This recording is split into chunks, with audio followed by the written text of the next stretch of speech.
Hello students. Welcome back to class. Our topic for today is multiplication of matrix. Before we proceed, let's look at what we learned in our previous class. In our last class, we learned how to perform the addition and subtraction of matrices. We said that matrices can be added or subtracted only if they are of the same order. Now, let's look at what we have to learn today. By the end of this lesson, you should be able to perform the operation of multiplying matrices. Follow me as we learn together. Multiplication of matrices involves multiplying two matrices to produce a new matrix. For matrix multiplication to be possible, we have to take note of the following. 1. Compatibility. The number of columns in the first matrix must equal the number of rows in the second matrix. Let's say, matrix D is a 2 by 3 matrix, and matrix B is a 3 by 2 matrix. Now, to check the compatibility of matrix D and matrix B, we check if the number of columns in D is equal to the number of rows in B. Matrix D has 2 rows and 3 columns, and matrix B has 3 rows and 2 columns. Which means, the resulting matrix will have 3 rows and 3 columns. 2. Row-column product.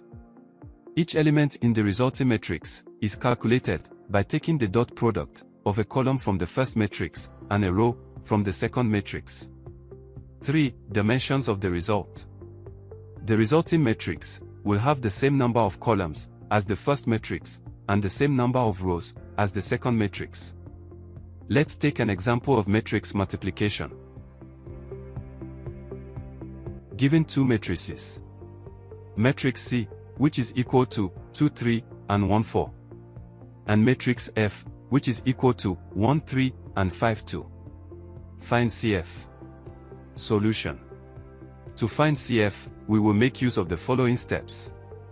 Step 1. Take the dot product of the first row of C and the first column of F, which will be 2 times 3, plus 1 times 5, which will give us 11.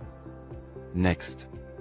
Take the dot product of the first row of C and the second column of F, which will be 2 times 3, plus 3 times 2, which will give us 12. Next. Take the dot product of the second row of C and the first column of F, which will be 1 times 4, plus 1 times 5, which will give us 9. Next, take the dot product of the second row of C and the second column of F, which will be 1 times 4, plus 3 times 2, which will give us 10. Note.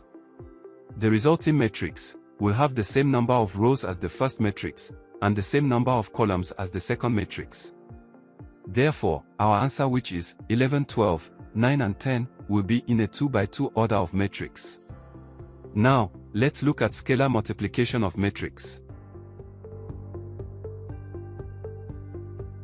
To multiply a matrix by a scalar, we multiply each element of the matrix by the scalar.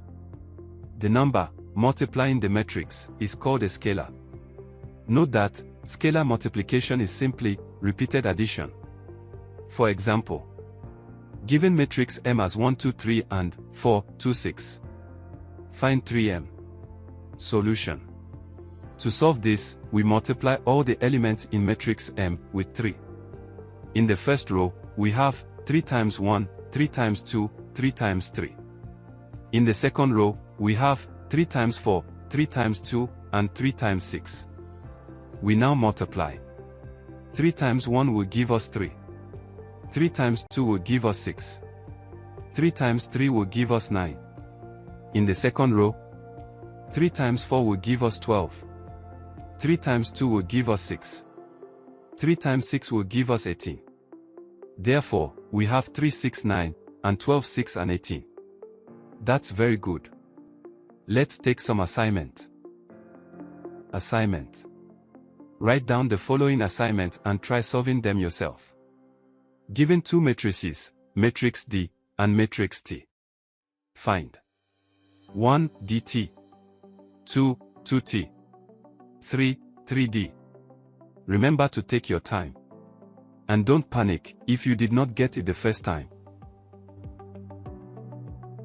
In conclusion, we have learnt how to multiply matrices, and also, how to multiply matrices using scalar multiplication.